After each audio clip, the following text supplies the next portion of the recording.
નકલંક નારાયણ નારાયણ નારાયણ નકલંક નારાયણ નારાયણ નારાયણ નકલંક નારાયણ નારાયણ નારાયણ નકલંક નારાયણ નારાયણ નારાયણ નકલંક નારાયણ નારાયણ નારાયણ નકલંક નારાયણ નારાયણ નારાયણ નકલંક નારાયણ નારાયણ નારાયણ નારાયણ ભગવાન કી જય.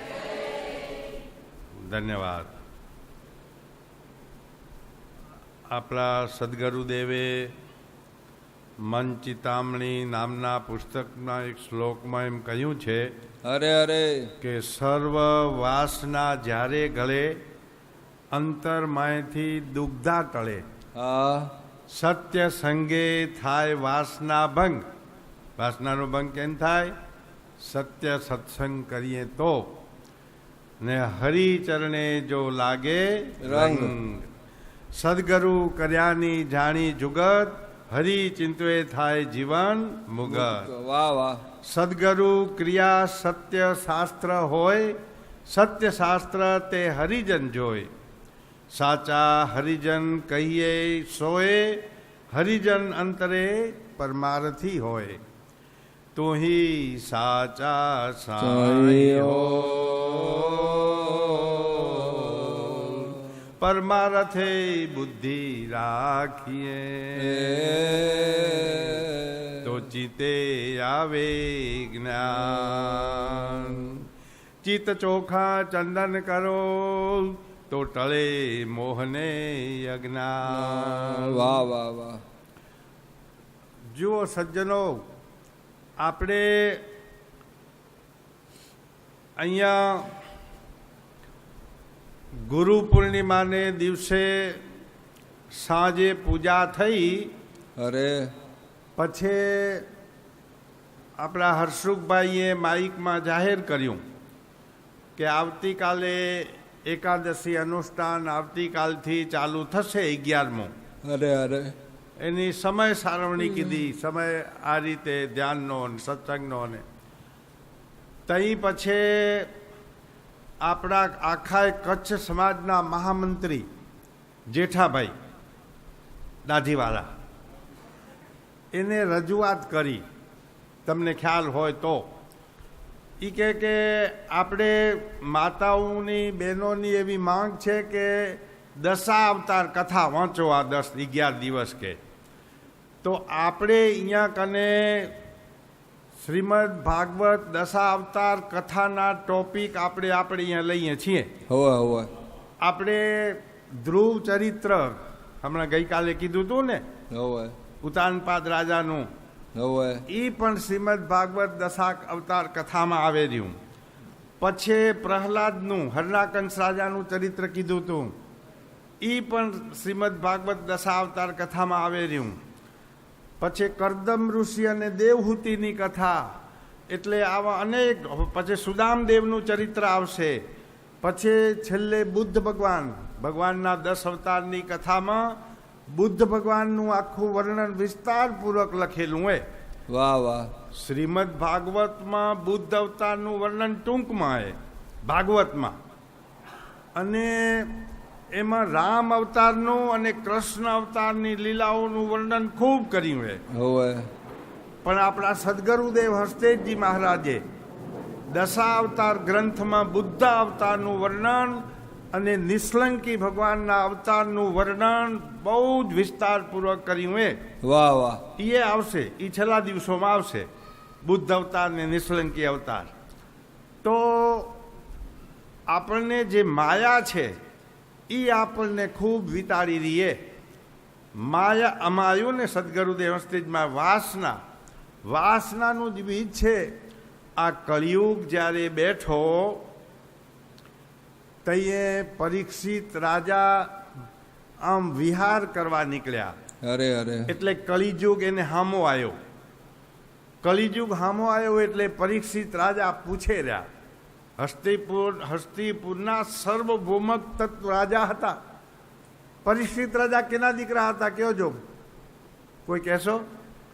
અભિમન્યુના દીકરા. અભિમન્યુ કેનો દીકરો હતો? અર્જુનનો દીકરો. અર્જુન કેના દીકરા હતા? પાંડુ રાજાના. હવે આ પરીક્ષિત રાજા પાંડવો તો હિમાલય હાડ ગાળવા જતા રહ્યા. તઈ પરીક્ષિત રાજાના રાજ્યમાં કળિયુગનો પ્રવેશ થયો. હવે પરીક્ષિત રાજા પૂછે છે તું કોણ છે? તો કે હું કળિયુગ છું. પરીક્ષિત રાજા બાણ ચલાવેલા તને મારી નાખું. મારા રાજ્યમાં તને પ્રવેશ નથી. કળિયુગનું વર્ણન પરીક્ષિત રાજાએ સાંભળ્યું હતું. એ એવો દુરાચારી હે કે ભગવાનની ભક્તિ કરવા નહીં દે અને ઘર ઘરમાં કજિયા કંકાસ કરાવશે. કળિયુગનું વાતાવરણ બહુ જ દૂષિત હશે. વાહ વાહ. એવું શ્રીમદ ભાગવત દશાવતાર કથામાં વર્ણન આવે રહ્યું. કળિયુગ કેવો આવશે એ પણ આવશે છેલ્લે દિવસે આમાં. હવે વાહ વાહ. તો પરીક્ષિત રાજા કળિયુગને બાણ ચલાવેલા હું તને મારી નાખું, જે મારા રાજમાં તને પ્રવેશ નથી. પણ ઓલો કળિયુગ પગે લાગે રહ્યો. જેવો ચરણને સ્પર્શ કર્યો કળિયુગે પરીક્ષિત રાજાનો, વંદન કર્યા, સાષ્ટાંગ દંડ, મને માફ કરો, હું તમારે શરણે છું. મહાપુરુષો જે શરણાગતે આવે ને અરે અરે એને પછી હિંસા કરતા નથી.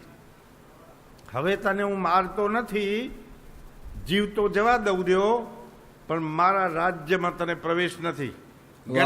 ગેટ આઉટ, અહીંયાથી જતો રહે, બીજે ગમે ત્યાં જા, મારા રાજ્યમાં તું પ્રવેશ કરીશ નહીં. કળિયુગ કે છે મહારાજ વિધિનું વિધાન છે. દ્વાપર યુગ પૂરો થઈ ગયો, કર્તા યુગ પૂરો થયો, ત્રેતા યુગ પૂરો થયો, દ્વાપર પૂરો થઈ ગયો. હવે મારો વારો છે. વિધિનું વિધાન છે મહારાજ, તમને તમારા રાજ્યમાં મને પ્રવેશ દેવો જ પડશે. મારો વારો છે, હું આવ્યો છું હવે. તઈ પરીક્ષિત રાજા કે છે હારું લે, એ કે મને રહેવાની જગ્યા આપો, ગમે ત્યાં તમે કહેશો ત્યાં હું રહીશ. તઈ પરીક્ષિત રાજા 4 જગ્યા આપે રહ્યા. હું કહું ત્યાં તું રહેજે. ભલે કયો. એક, જે ઘરમાં જીવ હિંસા થાય એ ઘરમાં તારો વાસ. હમણાં આપણે આ મનુ બાપે કીધું ને, ઓલો તેતરા ને કબૂતરાને મારીને આવતો તો જીવ હિંસા. હવે જીવ હિંસા જે ઘરમાં થાય ત્યાં તારો વાસ. 1. 2, જુગારનો પૈસો જે ઘરમાં આવે ત્યાં તારો વાસ, ત્યાં તું રહેજે. 2. 3, માંસ, મદિરા, દારૂ, વ્યસન, જુગાર, ત્યાં કને તારો વાસ. અને જુગાર જ્યાં રમાય ત્યાં તારો વાસ. આ 4 જગ્યાઓ દીધી પરીક્ષિત રાજાએ. કળિયુગ કે છે મહારાજ આ તો બધી ગંદી જગ્યાઓ છે, કોઈક સારી જગ્યા આપો, સારી જગ્યામાં હું રહું. પરીક્ષિત રાજા કે છે સોનામાં તારો વાસ, સોનામાં તું રહેજે. તે કે સોનામાં તારો વાસ. પછી સોનામાં વાસ દીધો, એ તો સારી જગ્યા છે ને કે. એટલે કળિયુગ વાટ જોવા લાગ્યો કે કઈ પરીક્ષિત રાજા સોનું પહેરે ને કઈ હું એનામાં વાસ કરું અને કઈ હું એની બુદ્ધિ બગાડું. કે વાટ જોવા લાગ્યો. એક વખત એક દિવસ પરીક્ષિત રાજાએ પોતાનો ખજાનો ખોલ્યો કે મારા બાપ દાદા ભીમ ને અર્જુન ને એ બધા મારા હારું શું મિલકત મૂકી ગયા. ખજાનો ખોલ્યો, કબાટ ખોલ્યો, તે એમાંથી સોનાના મુગટો ને કઈક સોનાની વસ્તુ હતી. એમાં એક સુંદર મજાનો સોનાનો મુગટ હતો. ઈ હે ને ભીમે તે જરાસન જોડે લડાઈ કરીને લઈ આવ્યો હતો. જરાસનને મારી નાખ્યો અને સોનાનો મુગટ ભીમને મળ્યો હતો. ઈ મુગટ આ તિજોરીમાં હતો, કબાટ ખજાનામાં. પરીક્ષિત રાજાને આ મુગટ બહુ સરસ લાગ્યો, એટલે મુગટ એને પહેરવાની ઈચ્છા થઈ.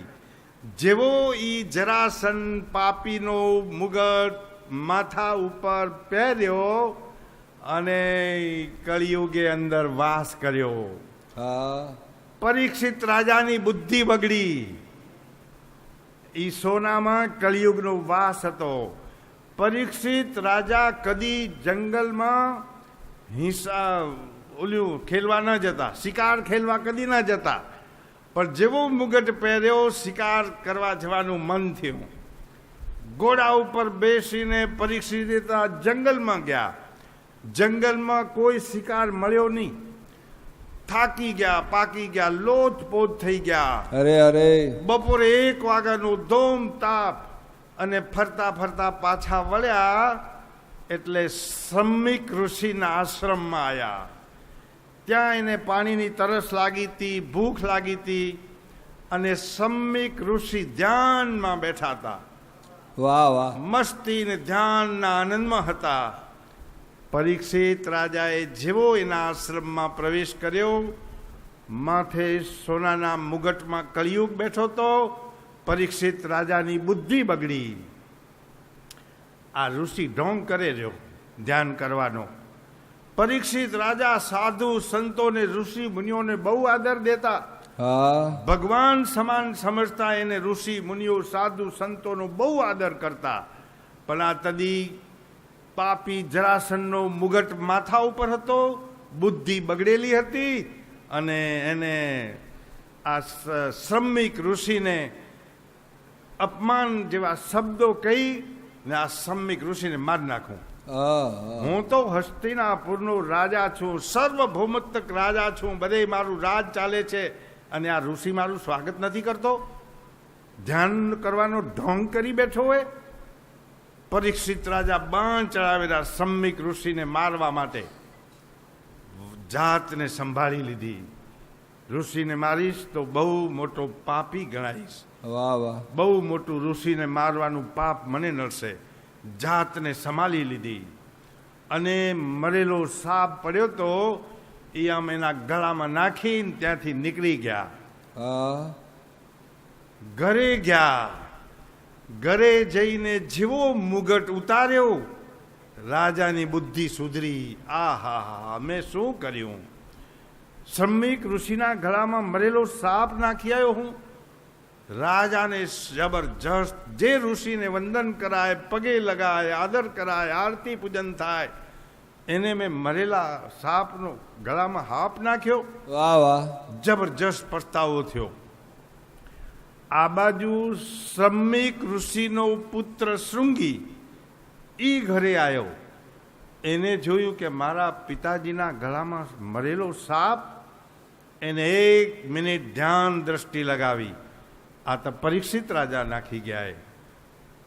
શ્રાપ દઈ દીધો, મારા પિતાના ગળામાં જેને મરેલો સાપ નાખ્યો છે એનું 7 દિવસમાં મૃત્યુ થશે.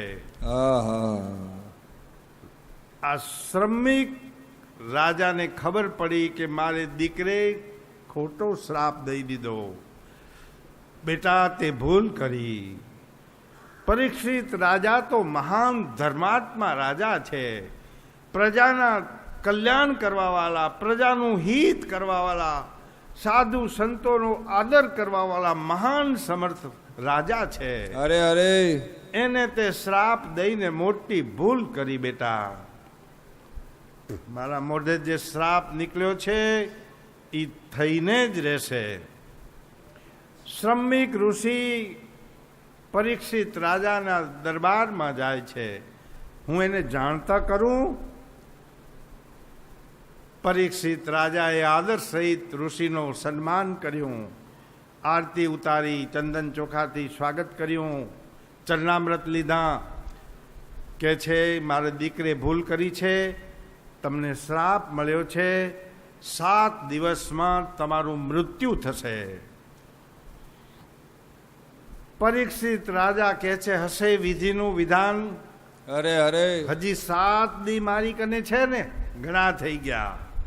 7 દિવસમાં તો હું મોક્ષ પ્રાપ્ત કરી લઈશ. 7 દિવસમાં હું પરમાત્માની ભક્તિ કરી લઈશ. પરીક્ષિત રાજાએ રાજપાટનો ત્યાગ કર્યો છે. વાહ વાહ ભગવું વસ્ત્ર ધારણ કર્યું છે અને ગંગા નદીના કિનારે આવ્યા છે. 7 દિવસની અંદર મને કોઈ મોક્ષ ગતિ પ્રાપ્ત કરાવે ગંગા નદીના કિનારે બેઠા છે. અનેક ઋષિઓ, સાધુ, સંતો, ઋષિ મુનિઓ, દેવો, ગાંધર્વો અનેક સભામાં આવ્યા છે. અરે અરે 7 દિવસમાં મોક્ષ કોણ અપાવે?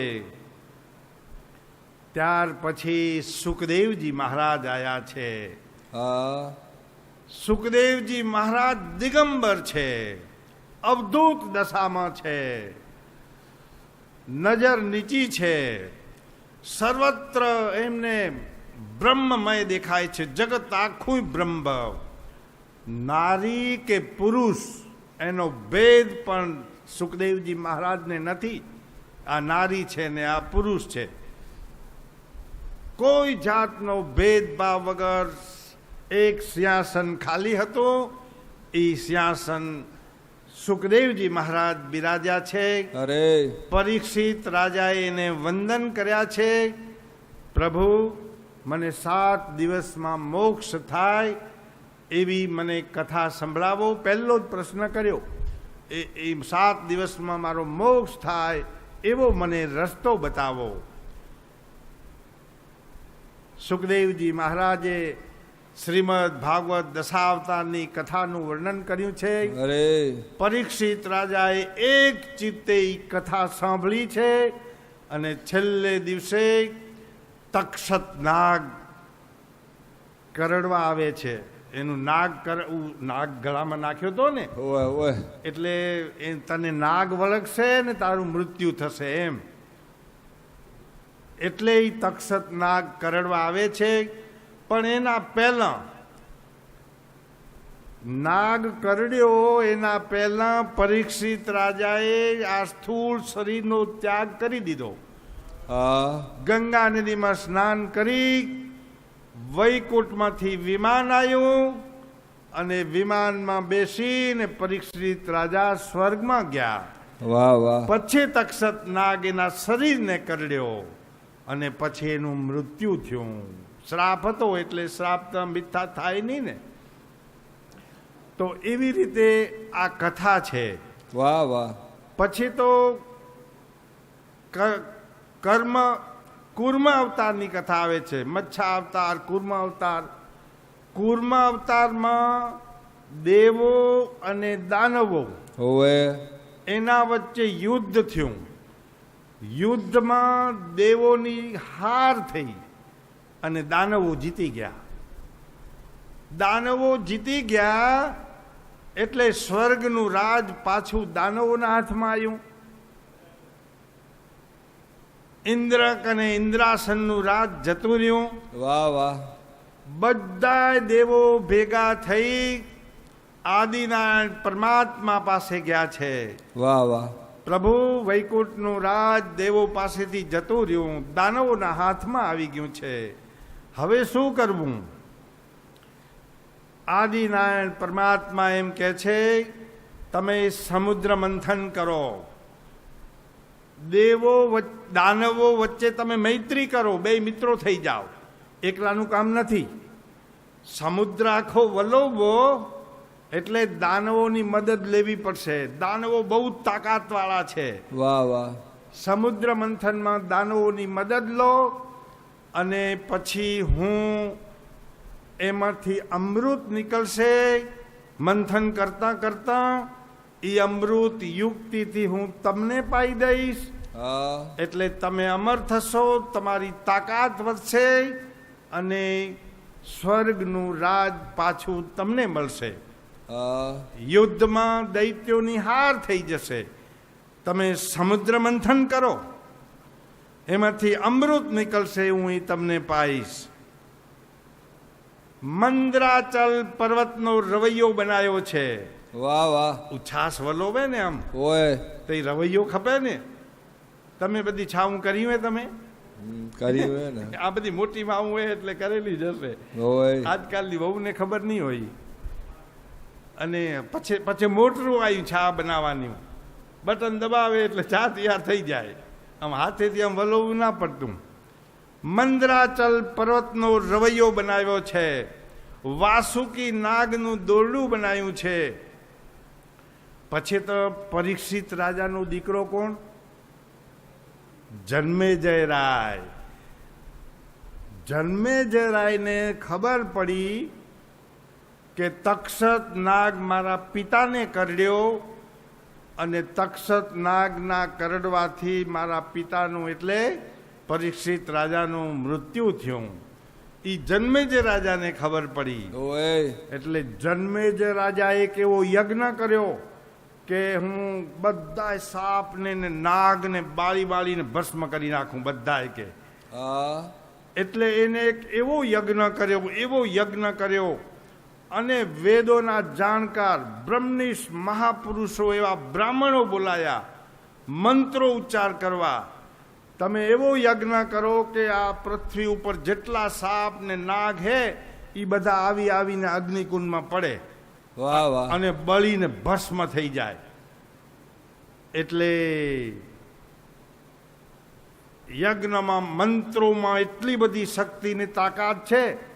જેટલા પવિત્ર બ્રાહ્મણ, શુદ્ધ પવિત્ર બ્રાહ્મણ શુદ્ધ મંત્રોનું ઉચ્ચારણ કરે તો મંત્રોમાં તાકાત છે કે બધા પૃથ્વી ઉપરના સાપો આવીને યજ્ઞકુંડમાં પડવા માંડ્યા, હા અગ્નિકુંડમાં, અને બધા મરવા માંડ્યા. ઓલો જન્મેજય રાજા બ્રાહ્મણોને કહે છે બધાય નાગ આવીને મરી ગયા પણ તક્ષત નાગ ને હજી નથી આવ્યો. એવા મંત્રો ભણો કે તક્ષત નાગ પણ અહીંયા આવીને આ કુંડમાં પડે, અગ્નિકુંડમાં, ને એ મરી જાય. બ્રાહ્મણોએ મંત્રોની શક્તિ વધારી અને તક્ષત નાગ વૈકુંઠમાં ડોલવા લાગ્યો. એ એમ ખેંચાવા લાગ્યો. એટલે ઇન્દ્ર ભગવાનને શરણે ગયો, મને બચાવી લો. જન્મેજય રાજે યજ્ઞ કર્યો છે, અગ્નિકુંડમાં બધા સાપ મરીને જાય ને, હું હવે ત્યાં ખેંચાવું રહ્યો, મને બચાવી લો. તક્ષત નાગ આવ્યો નહીં અહીંયા. એટલે જન્મેજય રાજ કહે છે હજી તક્ષત અહીંયા નથી આવ્યો. વાહ વાહ. બ્રાહ્મણો કહે છે ઈ ઇન્દ્રને શરણે જતો રહ્યો એ. ઇન્દ્ર ભગવાનને આ શરણે ગયો એ એટલે આમાં નથી પડ્યો, ઇન્દ્રનું શરણું લીધું એ. વાહ વાહ. જન્મેજય રાજા કે છે ઇન્દ્ર સહિત બધું અહીંયા આવીને અગ્નિકુંડમાં પડે એવા મંત્રો ભણવો કે. બ્રાહ્મણો એવા મંત્રો પઢાવ્યા તે ઇન્દ્રનું સિંહાસન ડોલવા લાગ્યું. ઇન્દ્રાસન બધું ખેંચાવા માંડ્યું. ઇન્દ્ર ભગવાન તક્ષત ને કહે છે તું જતો રહે, હવે મારે કુંડમાં પડવું પડશે. પછી તો બ્રાહ્મણો સમજાવે છે પરીક્ષિત રાજાને, જન્મેજય રાજાને કે તારા પિતાનું મૃત્યુ એ વિધિનું વિધાન હતું. બેટા આવી રીતનું એ તક્ષત નાગને અહીંયા કુંડમાં આવવાનું હઠ તું છોડી દે. અને પછી એને છોડી દીધી. તો પછી આ મંદરાચલ પર્વતનો રવૈયો કર્યો છે, વાસુકી નાગનું દોરડું કર્યું છે. એમાં વાસુકી નાગ છે ને એ ફેણ પાય દૈત્યોને દીધી કે આ પાય તમે પકડો, ને આ પૂંછડું આ પાય દેવું એ પકડ્યું. તે ઓલો વાસુકી નાગ આમ ઝેરો કે ને તે ઓલે આ દૈત્યોને બહુ તકલીફ પડે, પણ બહુ તાકાતવાળા હતા ને દૈત્યો. સમુદ્ર મંથન થયું, અરે પણ નીચે આધાર ન હોવાથી આ મંદરાચલ પર્વત સમુદ્રમાં ડૂબવા લાગ્યો. બધાય ગભરાયા, હવે શું કરવું? તો નીચે કુર્મનારાયણ ભગવાન પ્રગટ થયા. બોલીએ કુર્મનારાયણ ભગવાન કી જય. પીઠ ઉપર લીધો મંદરાચલ પર્વત, રવૈયાને પીઠ ઉપર લીધો. એટલે કુર્મ એટલે ખ્યાલ આવ્યો? કાચબો. કાચમાનું મચ્છા અવતાર, કચ્છા એટલે કાચબો. એને રવૈયો એને પોતાની પીઠ ઉપર રાખ્યો. ફરીથી સમુદ્ર મંથન થયું. સમુદ્ર મંથન કરતા કરતા અમૃતને બદલે ઝેર નીકળ્યું. હવે શું કરવું? બધાએ નક્કી કર્યું હતું, દેવો અને દાનવોએ, જે વસ્તુ સમુદ્રમાંથી નીકળે એ વેચી લેવાની. એક તમારી, એક અમારી, એક તમારી, એક અમારી. ઝેર નીકળ્યું. હવે ઝેર કોણ લે? અને ઝેર પાછું પીવું પડે. અમૃતને બદલે ઝેર નીકળ્યું. અરે અરે બધા દેવો શિવ ભગવાનને વિનંતી કરે છે, પ્રભુ તમે ઝેર પચાવી શકશો, આ ઝેર તમે પીઓ. શિવ ભગવાન પાર્વતીજીને પૂછે છે, દેવી આ દેવો બધાય મને ઝેર પીવાનું કહે છે, શું કરું? તો કે ઝેર પીવાથી મૃત્યુ થતું હોય તો કે આ પરમારથનું કામ છે, હા પરમારથનું કામ તો કરવું જ પડે ને. પાર્વતીજી કહે છે પરમારથ કરતા કદાચ પોતાનું મૃત્યુ થઈ જાય તો એ પરમારથ શું કામનો? તો કે હું ઝેર પીશ તો દેવો રાજીત થશે, દાનવો ને દેવો રાજીત થશે. શિવ ભગવાન રામ નામનો જપ કરતા કરતા ઝેર પીધું. ઝેર પીધું ખરું પણ પેટમાં ઉતાર્યું નહીં, ગળામાં રોકી રાખ્યું, એટલે કંઠ એનો નીલો થયો. એટલે શિવ ભગવાન નીલકંઠ મહાદેવ કહેવાયા. બોલીએ નીલકંઠ મહાદેવ. જય. તમારા જીવનમાં પણ ઝેર પીવાના પ્રસંગો આવે. ઝેર એટલે ઓલી બાટલી વાળું ઝેર નહીં હો, ફર્ટિલાઇઝરની બાટલી આવે ને દવામાં છાંટવા, દવા છાંટવાનું કપામાં ને દાડમમાં ને, ઈ ઝેર નહીં. અરે અરે ઝેર કયું ઝેર? યાદ રાખજો, તમારા ઘરની અંદર તમારા દીકરા વહુ તમારું અપમાન કરે, તમને ખોટું લાગે, હું આવો સમાજમાં મોટો, બધાય મને પૂછે અને મારો દીકરો જ મારું અપમાન કરે, મારો દીકરો જ મારું કયું ના કરે, મારું માન ઘરમાં જ નહીં, સમાજમાં હું પંચમાં પૂછાવું રહ્યો ને ઘરમાં જ મારું માન નહીં. તમારું અપમાન કરે ત્યારે તમને ઝેર જેવું લાગશે. ઈ ઝેર તમે પેટમાં ઉતારશો નહીં અને બારે કાઢશો નહીં. બારે એટલે હામાં કડવા શબ્દો હામાં બોલશો નહીં. અરે અરે અને ઈ ઝેર જેવા શબ્દો જે બોલ્યા હોય એ અંદર પણ ઉતારશો નહીં, ગળામાં રોકી રાખજો. શિવજીએ ઝેર ગળામાં રોક્યું છે, કંઠ નીલો થયો, એથી એને નીલકંઠ મહાદેવ કહેવાયા છે. દેવો અને ગાંધર્વોએ શિવ ભગવાનનો જય જયકાર કર્યો છે. ફરીથી સમુદ્ર મંથન શરૂ થયું છે.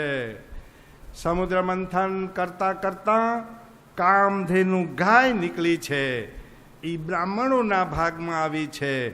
પછી ઉચ્છસ્વા નામનો એક ઘોડો નીકળ્યો. અરે ઉચ્છનો અર્થ થાય કીર્તિ અને શ્રવનો અર્થ થાય સંપત્તિ. કીર્તિ અને સંપત્તિ અરે અરે જ્યાં ભેગા થાય ત્યાં કને ભક્તિનું અમૃત પ્રાપ્ત થતું નથી. ઈચ્છસ્વા નામનો ઘોડો આવ્યો, એ દેવોના ભાગમાં આવ્યો. પછી એરાવત નામનો હાથી નીકળ્યો સમુદ્ર મંથન કરતા, એ દેવોના પક્ષમાં આવ્યો. હાથીનું શરીર મોટું હોય પણ આંખ હાવ ઝીણી હોય. શાસ્ત્ર એમ કહે છે તમે પણ ઝીણી આંખે જોજો. મારા ગામમાં, અરે અરે મારા મહોલ્લામાં, મારી શેરીમાં કોણ ઉઘાડો છે, કોની પાસે કપડાં નથી, કોની પાસે મીઠાઈ નથી. દિવાળીના તહેવારમાં મીઠાઈનું પડીકું તમે એને ઘરે જઈને આપી આવજો.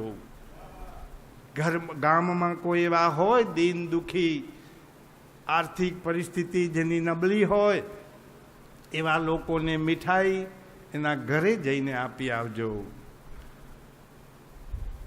સૂક્ષ્મ દ્રષ્ટિ એટલે આત્મદ્રષ્ટિ, સ્થૂળ દ્રષ્ટિ એટલે દેહ દ્રષ્ટિ. તમે બધાય જગતને આત્મદ્રષ્ટિથી જોજો. વાહ વાહ. ત્યાર પછી સમુદ્ર મંથન થયું. કૌતક મણિ નામનો મણિ નીકળ્યો છે, એ નારાયણ ભગવાનને અર્પણ કર્યો છે. પછી પારિજાત કલ્પવૃક્ષ નીકળ્યું છે. આ 14 રતન સમુદ્રમાંથી નીકળ્યા હતા ને એ બધા આ પારિજાત કલ્પવૃક્ષ નીકળ્યું છે. પછી અપ્સરાઓ નીકળી છે. પછી સમુદ્ર મંથન કરતા કરતા મહાલક્ષ્મી પ્રગટ થયા છે. લક્ષ્મીજીને બોલીએ લક્ષ્મી ભગવાન કી. લક્ષ્મીજીને સોનાના પાટલે બેસાડ્યા છે. માંગલિક સ્નાન કરાયું છે. અરે અરે બ્રાહ્મણોએ વેદ મંત્રો ઉચ્ચાર્યા છે. અભિષેક કર્યો છે. દેવો અને દાનવો બધાને એમ કે લક્ષ્મી મને મળશે. આ લક્ષ્મી હવે નીકળ્યા એટલે એ કેને દેવી? બધી વસ્તુ વેચતા આવતા હતા. દેવોના મનમાં એમ કે આ લક્ષ્મી મને મળે, દાનવોને મનમાં એમ કે લક્ષ્મી મને મળે. લક્ષ્મીજીના હાથમાં દાસીએ વરમાળા આપી. હા લો, તમને જેને પહેરાવવી હોય એને પહેરાવો. લક્ષ્મીજી કહે છે બધા લાઈનમાં ગોઠવાઈ જાઓ. દેવો, દાનવો, ગાંધર્વો, બ્રાહ્મણો, ઋષિઓ, તપસ્વીઓ બધા લાઈનમાં ગોઠવાઈ જાઓ. મારી ઈચ્છા પડશે એને હું વરમાળા પહેરાવીશ. આખી સભા ભરાણી છે. લક્ષ્મીજીને સ્વયંવરમાં લઈ ગયા છે. દાસી આગળ ચાલે છે. એ ઓળખાણ દે છે. લક્ષ્મીજી આમ શું લાજકારી હોય ને. અરે અરે એક વખત લક્ષ્મીજીએ ભગવાન વિષ્ણુને પ્રશ્ન પૂછ્યો, પ્રભુ તમારાથી મોટા કોણ છે? એની મારે મર્યાદા રાખવી પડે. ઓએ ઘરની અંદર 2 ભાઈ રહેતા હોય તો નેરકડા ભાઈની વહુ છે એ મોટા ભાઈની લાજ કાઢે, કારણ કે મારા ઘરવાળા કરતા એ મોટા છે. ઓએ જેઠની લાજ નરકડા ભાઈની વહુ કાઢે. એટલે લક્ષ્મીજી ભગવાન વિષ્ણુને પૂછે, પ્રભુ મારે કેની લાજ કાઢવી? તો એ ભગવાન વિષ્ણુ કહે છે મારાથી મોટા મારા સંત છે, એની મર્યાદામાં તમે રહેજો. તો તમે જુઓ, કચ્છ કાઠિયાવાડમાં સંતો થયા ને બધા હાંડલા કુસ્તી કરે હો એના ઘરમાં. સંપત્તિ નહીં બહુ, સંતો કેટલાય થઈ ગયા. તમે જુઓ તો સંપત્તિવાળા સંતો નહોતા, કારણ કે લક્ષ્મીજી એની મર્યાદા રાખે. ભગવાને કીધું હે લાજ કાઢે રે. હો એની લાજ કાઢે રહે કે મારાથી મોટા મારા સંતો છે ને એની મર્યાદામાં તમે રહેજો. તો કાઠિયાવાડ, કચ્છ, સૌરાષ્ટ્રમાં કેટલાય સંતો થઈ ગયા. આજે અખાડા હાલે રહ્યા. પણ બધા આમ જુઓ તો આર્થિક પરિસ્થિતિ નબળી, બધા એની ગરીબ પરિસ્થિતિમાં એ જીવેલા. ઓય કારણ કે લક્ષ્મીજી એની મર્યાદામાં રહે રહ્યા.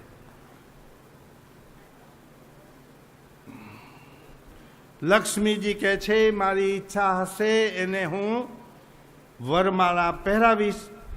એક દાસી ભેગી રાખી, ચાલ તું મને ઓળખાણ દેતી આવ કોણ કોણ છે. વાહ વાહ પહેલા જ તપસ્વીઓ બેઠા હતા. લક્ષ્મીજી કહે છે આ તપસ્વીઓ છે અને વરમાળા પહેરાવો. તપસ્વી તો છે પણ એ બધા એને તપનું અભિમાન છે, એટલે મારે એને વરમાળા પહેરાવવી નથી. હા એક તપસ્વી, એક તપેશ્વરી જીવાત્મા ઘણા વર્ષો સુધી એક ભાઈએ તપ કર્યું. વાહ વાહ તપ કર્યું એટલે ઋષિ થઈ ગયો. અને વર્ષ એક ઝાડ નીચે બેન તપ કર્યું. અને પછી તપ કર્યા પછી એને આંખ જેવી ખોલીને, એટલે એક બગલી હતી ને ઝાડ ઉપર બેઠી હતી ને બળીને ભસ્મ થઈ ગઈ. એના તપના પ્રભાવથી બગલી બળીને ભસ્મ થઈ ગઈ. આ તપસ્વીને અભિમાન આવી ગયું, હું હવે જેને ધારીશ એને બાળી શકીશ. હા મારી દ્રષ્ટિ આમ ફેંકીશ ને બળી જશે. તે ઈ તપેશ્વરી પછી ગામમાં માગવા આવ્યો, રોટલો માગવા આવ્યો, ભિક્ષા માગવા આવ્યો. એટલે એક સ્ત્રી અને ભિક્ષાન દેહી કીધું. એટલે ઓલી બાઈ ઘરમાંથી જલ્દી બારે ના આવી, એટલે આ ગુસ્સે થઈ ગયો. એ બાઈ પતિવ્રતા ધર્મ પાળનારી સતી સ્ત્રી હતી. અરે અરે ઓલો ગુસ્સે થઈ ગયો. હું કેટલી વારથી ઊભો હું, મને ભિક્ષા નથી દેતી, જટકર હું કોણ છું ખબર છે? હા ખબર છે, હમણાં ઝાડ ઉપર બગલી બાળીને આવ્યા છો. ઓલા તપેશ્વરીનું અભિમાન ઓગળી ગયું. ઓહો હો, મારા કરતા ગ્રસ્તી બાઈ ઊંચી એ. આ તપેશ્વરીઓ છે. ત્યારે લક્ષ્મીજી કહે છે આ તપેશ્વરીઓને મારે વરમાળા પહેરાવવી નથી, અરે અરે કારણ કે એને તપનું અભિમાન છે. લક્ષ્મીજી દાસીને કહે છે આગળ ચાલ. આગળ કોણ છે? આગળ બધા દેવો બેઠા હતા. દાસી કહે છે આ દેવો છે, એને વિજયમાલા પહેરાવો. લક્ષ્મીજી કહે છે દેવો પણ બધા કામી છે, હા એને નથી પહેરાવી. આગળ ચાલ. આગળ પરશુરામ ભગવાન બેઠા હતા. હા દાસી કહે છે આ ઈ ઓળખાણ દેતી આવે, આ પરશુરામ છે, એને વરમાળા પહેરાવો. ઈ પરશુરામ છે ઈ કે વીર હે, ક્રોધી. પરશુરામ ભગવાન કામીએ નથી, ક્રોધીએ નથી ને વીર છે. વાહ. લક્ષ્મીજી કહે છે ભલે બધું છે પણ નિષ્ઠુર છે, એનામાં દયા નથી, માટે આગળ ચાલ. આગળ માર્કંડ ઋષિ બેઠા હતા. લક્ષ્મીજી કહે છે આ માર્કંડ ઋષિને વરમાળા પહેરાવો. આનું આયુષ દીર્ઘકાળ સુધી છે, પ્રલયકાળ સુધીનું આનું આયુષ છે માર્કંડ ઋષિનું. આપણે વરકન્યાને જઈ આપણે લગ્ન મંડપમાં જઈ આશીર્વાદ ઓલા મહારાજ દે ને તો એ શું બોલે ખબર હે? માર્કંડ ઋષિનું આયુષ દીર્ઘકાળ આયુષ માર્કંડ ઋષિનું. વાહ વાહ પ્રલયકાળ સુધી એનું આયુષ છે. બહુ જ્ઞાની છે, આંખો બંધ કરીને બેઠા છે, નારાયણના દર્શન કરે છે. માટે લક્ષ્મીજી આને તમે વરમાળા પહેરાવો. દાસી કેરી. લક્ષ્મીજી કહે છે બધું હશે પણ એ આંખ ઉગાડવા તૈયાર નથી, એટલે એને નથી પહેરાવી. ચાલ આગળ વાત. આગળ શંકર ભગવાન બેઠા હતા. દાસી ઓળખાણ આપે છે કે આને વરમાળા પહેરાવો. આ તો દેવોના દેવ છે, મહાદેવ છે, અને કામને તો બાળીને ભસ્મ કરી નાખ્યો. તો આનામાં ક્રોધે નથી, અતિ શાંત છે, સદાય સમાધિમાં જ રહે છે, અને એના જટામાંથી ગંગાજી છે. માટે તમે આને વરમાળા પહેરાવો. લક્ષ્મીજી કહે છે બધું સારું છે પણ એનો વેશ સારો નથી. અરે અરે ગળામાં સાપ બાંધ્યા, વાગંબર પહેર્યું, હાથમાં ડમરું, આ બધા એનો વેશ સારો નથી. એટલે તું આગળ ચાલ, બીજું બધું સારું છે. આગળ શિવજીની બાજુમાં શંખ ચક્ર ગદા પદ્મધારી ચતુર્ભુજ નારાયણ ભગવાન બિરાજેલા હતા. અરે અરે સર્વ ગુણ સંપન્ન છે, એક પણ દોષ નથી. અડધી આંખ ઉગાડી છે, અડધી આંખ બંધ છે. લક્ષ્મીજીને ખાતરી થઈ ગઈ કે આજ નારાયણ છે. વિજય માળા પહેરાવી છે. દેવો અને ગાંધર્વો ઋષિ મુનિઓએ જય જયકાર કર્યો છે. બોલીએ લક્ષ્મી નારાયણ ભગવાન. જય. વાહ વાહ લક્ષ્મીજીએ વિજયમાલા અર્પણ કરી ત્યારે ભગવાન ચારે બાજુ જોવા લાગ્યા છે. તમે પણ તમારી ચારે બાજુ નજર કરજો. કોણ ભૂખ્યો છે, કોણ લૂલો છે, કોણ લંગડો છે, કોઈ અપંગ છે, એમને ઘરે જઈને આપી આવજો. ઘણાયને લક્ષ્મી પરમાત્માએ આપી હોય તો થોડી લક્ષ્મી સંપત્તિ સત્કાર્યમાં ઉપયોગ કરજો. લક્ષ્મી તો આજે છે અને કાલે નથી. વાહ વાહ એનો સદુપયોગ કરજો. લક્ષ્મીજી અને ભગવાન વિષ્ણુ વૈકુંઠની અંદર ચર્ચા કરે રહ્યા. ભગવાન વિષ્ણુ એમ કહે છે મારા જે સંતો છે, મારા જે ભક્તો છે, અરે એને આ જગતની માયા લોભતી નથી. લક્ષ્મીજી કહે છે મારે પરીક્ષા કરવી છે. જે મારી જે ભક્તિ કરે છે એ મને બહુ જ આદર ને માન આપે છે. લક્ષ્મીજી એમ કહે છે અરે કે તમારા કરતા મને બહુ માન છે. લક્ષ્મી એટલે પૈસો. આજ પૈસાને માન છે એટલે કે મને બહુ માન છે. તમારા કરતા મારું માન વધારે છે. હું જો જાઉં ને તો તમને કાઢી મૂકે. કે વિષ્ણુ ભગવાન કહે છે ના, તો કે મારે પરીક્ષા કરવી છે. કોણ છે તમારો એવો કોઈ ભક્ત, એને ઘરે તમે જાઓ અને હું જો પછી એને તમને એના ઘરમાંથી કઢાવું નહીં તો મારું નામ લક્ષ્મી નહીં. વાહ વાહ. તો કે હારું કોણ છે? એક નગરમાં શેઠ રહે રહ્યા. આ શેઠ બહુ સુખી ને સંપન્ન છે અને ઈ સાધુ સંતોનો આદર કરવા વાળા છે. અરે અરે સાધુ સંતોનો આદર કરે, બ્રાહ્મણોનો આદર કરે અને ખૂબ મારા ભક્ત છે. ભગવાન વિષ્ણુ કહે રહ્યા.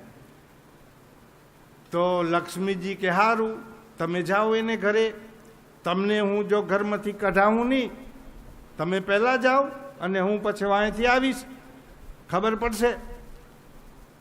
ભગવાન વિષ્ણુએ બ્રાહ્મણનું રૂપ લીધું.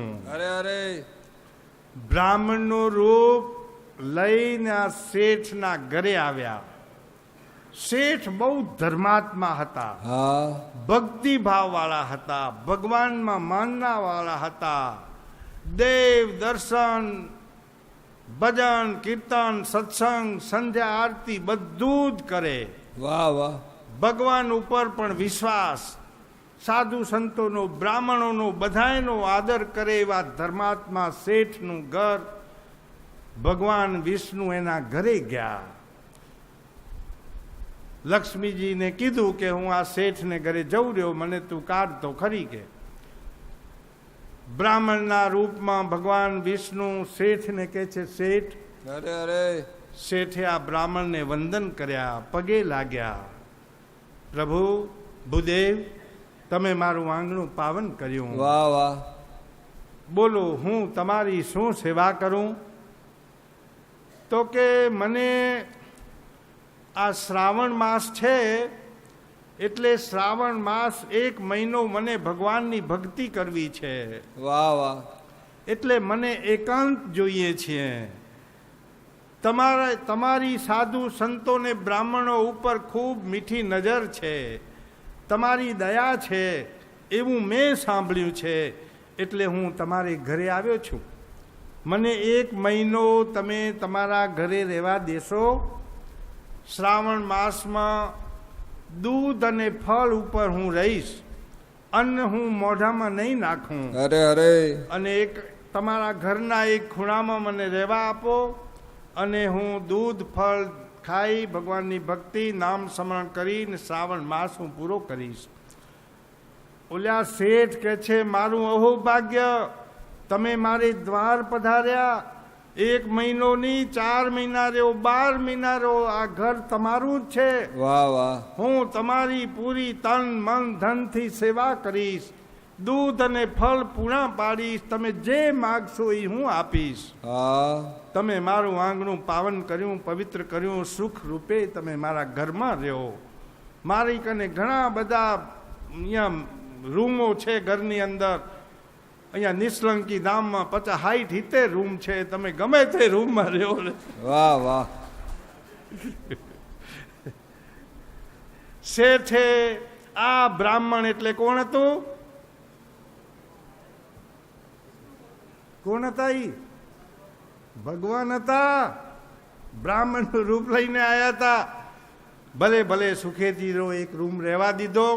એને જે જોઈતે એવું આસન, પથારી, પાણી, બીજું ત્રીજું બધું જ રૂમમાં તમામ વસ્તુ દીધી. અરે અને શેઠ આ રૂમમાં ભગવાન બ્રાહ્મણના રૂપમાં શેઠને ઘરે રહેવા લાગ્યા. શેઠ ખૂબ એને આદર માન આપે, આરતી પૂજન કરે, દૂધ ફળ જે માગે તે આપે. અરે અરે 2 દી થયા, 3 દી થયા, 4 દી થયા, 5 દિવસ થયા અને લક્ષ્મીજી આયા.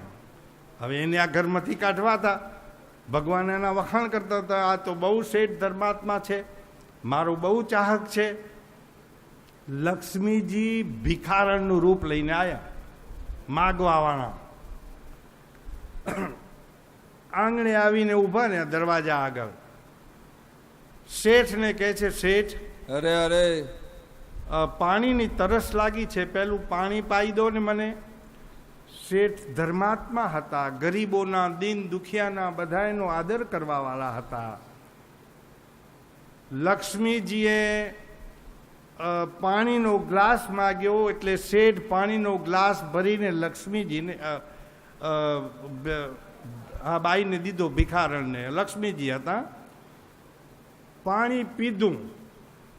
જેવો હાથ પકડ્યો ગ્લાસ હાથમાં, ગ્લાસ સોનાનો થઈ ગયો.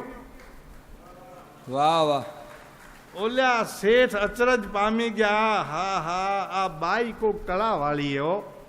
આ લોખંડનો સ્ટીલનો ગ્લાસ સોનાનો કરી દીધો. આ બાઈ જો અઠવાડિયું 2-3 દિવસ મારા ઘરમાં રહે તો બધા વાસણ સોનાના બનાવી દઉં. હાથમાં લોટો હતો, લોટોને ગ્લાસ લઈને આવ્યા હતા. તે શેઠે વળી આ લક્ષ્મીજીને બાઈને કે આ લોટેથી એ પાણી પીઓ. લોટો પકડ્યો તો લોટો સોનાનો થઈ ગયો. વાહ વાહ શેઠને ખાતરી થઈ ગઈ કે આ બાઈ કો કળાવાળી છે, જે વાસણને અડે એ સોનાનું થઈ જાય. શેઠ હાથ જોડીને વિનંતી કરેલા બેનને, તમે એમ કરો ને, 2-3 દિવસ મારે ઘરે રહી જાઓ ને, તમારી હું બધી સેવા કરીશ, જે ખપે એ વ્યવસ્થા કરી આપીશ, તમે 2-3 દિવસ મારે ઘરે રહી જાઓ. શેઠને એમ કે આ સોનાના થાળી, વાટકો, તપેલી, હમણાં તપેલીની તપેલાની વાત કરી હતી એક દી, ખબર? ઘરમાં તપેલી ઘણી હોય, તપેલા ઓછા હોય. અરે અરે તપેલી જુદી જુદી હોય, બધું ચાય મૂકવાની તપેલી જુદી હોય, વઘાર મેળવાની જુદી હોય, શાક બનાવવાની જુદી હોય. ઠંડી પણ કે બધા તપેલી. તો આ બધા સાધન હું સોનાના બનાવી દઉં, બાઈને રોજ 1-1 સાધન દેતો આવું. અરે અરે અને સોનાના વાસણ કરી દઉં તો હું માલા માલ થઈ જાઉં. બેન, તમે 2-3 દિવસ મારે ઘરે રહી જાઓ ને, ભલે જેવી તમારી ઈચ્છા, તમારી ભાવના છે તો હું રહીશ. આવો. જેવા અંદર ગયા તે ઓલા રૂમમાં ભગવાન દેખાણા બ્રાહ્મણના રૂપમાં. શેઠને કહે છે, આ રૂમમાં કોણ છે? અરે અરે તો કે ઈ ભૂદેવ છે. ઈ ભૂદેવ છે અને 1 મહિનો મારે ત્યાં શ્રાવણ માસ કરવાના છે. ભક્તિ ભાવથી મેં એને આશરો આપ્યો છે. એટલે પણ તમે ચિંતા ના કરો, બીજા ઘણા રૂમ છે મારા, તમને બીજા રૂમમાં તમને સારો આપીશ. ના, બ્રાહ્મણને મને વેરે, તું આ બ્રાહ્મણને પેલો કાઢ તો હું તારા ઘરમાં રહું.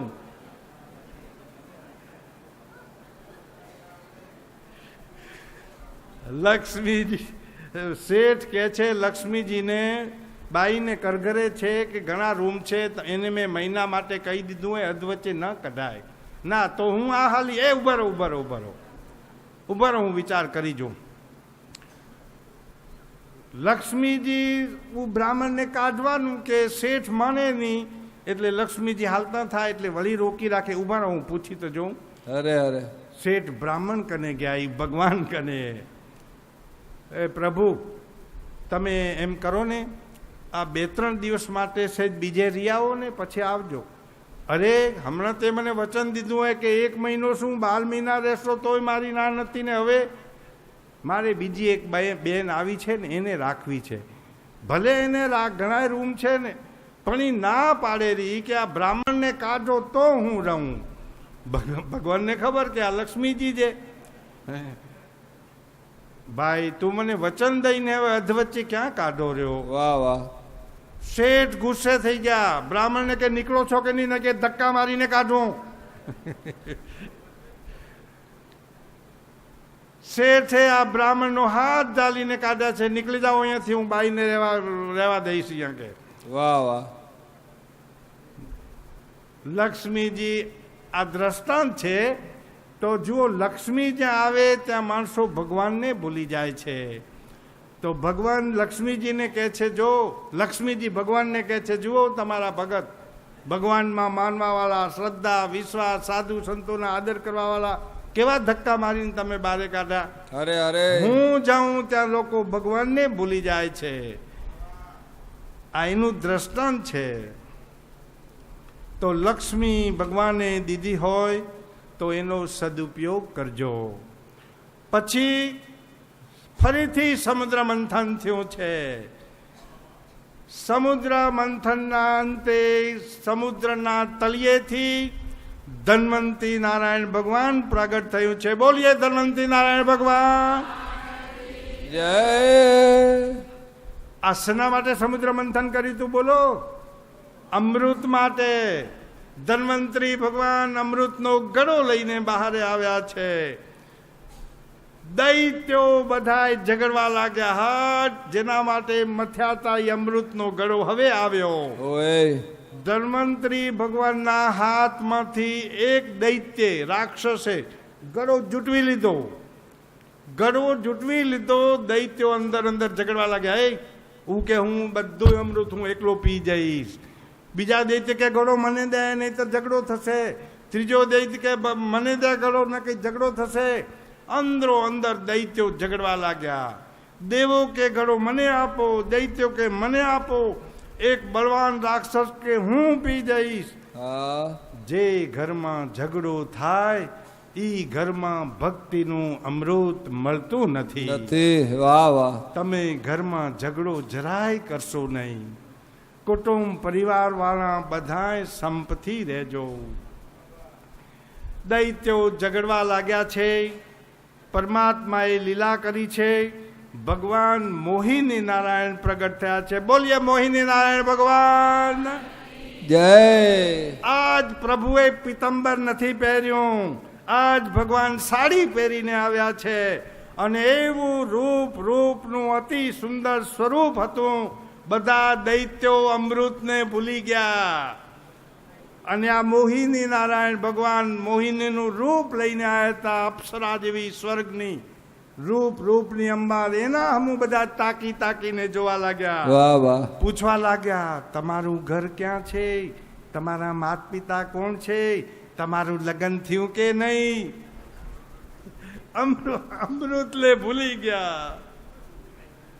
દૈત્યો બધાને આ મોહિની પ્રત્યે મોહ થયો છે.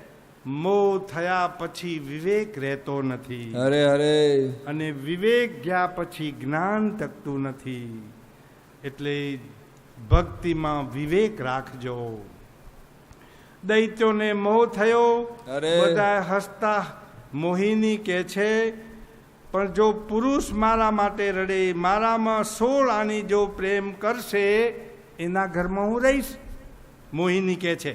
ભગવાન સાડી પહેરીને આવ્યા હતા, સ્ત્રીનું રૂપ લઈને. જેના હાથમાં અમૃત હતું, અરે એ બળવાન દૈત્ય સ્નેહથી હસવા લાગ્યો. ઓય. દૈત્ય આ જોઈને પાગલ થયો કે આ મને જોઈને મોહિની હસે છે. એને મારામાં વિશેષ પ્રેમ છે. મોહિની એથી એને પેલો બહુ મહા મહેનતને અંતે જે અમૃતનો ગળો નીકળ્યો તો એ દૈત્ય આ મોહિનીને આપ્યો. લો, આ અમૃતના ગળા માટે અમારા દૈત્યોમાં અને દાનવોમાં ઝઘડો થયો છે. અરે અરે. હવે આ અમૃતનો ઘડો તમે લો અને બધાને તમે વેચી દેશો. તમારે હાથે દેશો તો કોઈ ઝઘડો નહીં કરે. અમારામાં બધે ઝઘડો થાય રહ્યો. તમે પ્રેમથી બધાને પીરસજો. મોહિનીને દીધો. આ મોહિની કોણ હતા? ભગવાન હતા.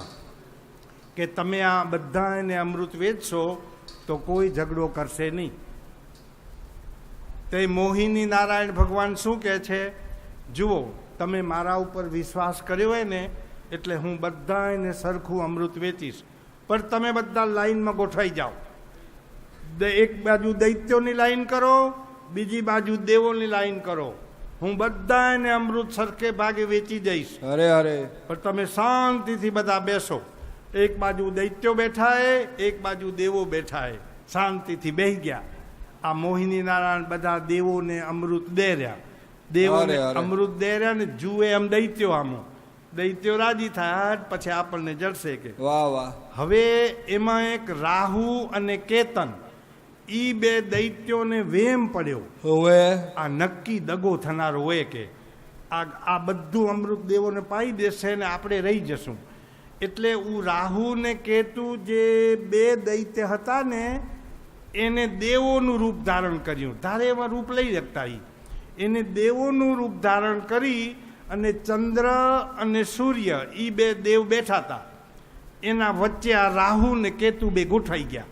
હા એટલે આપણે આ દેવોની લાઈનમાં બેસી જઈએ ને તો આપણને અમૃત મળી જાય. હોવે નકો બાકી થઈ રહેશે. એને નક્કી ખબર પડી ગઈ કે આ દગો થનારો હોય. એટલે એ બે ત્યાં કને ગોઠવાઈ ગયા. હવે મોહિની ભગવાન બધાને અમૃત દેતા દેતા રાહુ ને કેતુ કને આયા.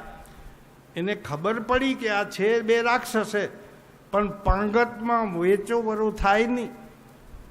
પાંગતમાં બધાને સરખું દેવાય. ઈ સ્ત્રીનો ઉત્તમ અને ગુણ છે. એટલે એકને ગરમ રોટલી એકને ઠંડી રોટલી એવી ના દેવાય. બધાને સરખું જ દેવાય.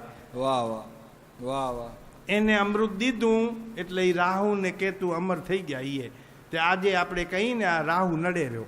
રાહુના આપણે શું કહેવાય જાપ કરવા પડશે, આ કરવું પડશે.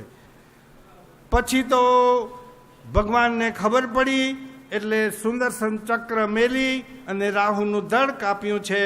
પણ રાહુ આજે પણ અમર છે. મોહિનીના બધું અમૃત દેવોને પીવડાવી દીધું અને ખાલી ગળો દૈત્યોના આગળ પછાડ્યો. ચતુર્ભુજ નારાયણ ભગવાન પ્રગટ થયા. દૈત્યો બધા કે છે દગો થયો, દગો થયો. આ વિષ્ણુ સાડી પહેરીને આવ્યા, આપણે એને ઓળખ્યો નહીં, એને કપટ કર્યું છે. ફરીથી દેવો અને દૈત્યોનું યુદ્ધ શરૂ થયું છે. અમૃતના પ્રતાપે દેવોની શક્તિ વધી છે અને દૈત્યોને માર્યા છે. દૈત્યોની હાર થઈ છે. દૈત્યોનું બધું મૃત્યુ થયું છે. અને પછી તો દૈત્યોના ગુરુ શુક્રાચાર્ય હોવે સંજીવની મંત્રથી દૈત્યોને ફરી જીવતા કર્યા છે. અને સમુદ્ર મંથનની આ કથા પૂરી થઈ છે. બોલીએ વિષ્ણુ નારાયણ ભગવાન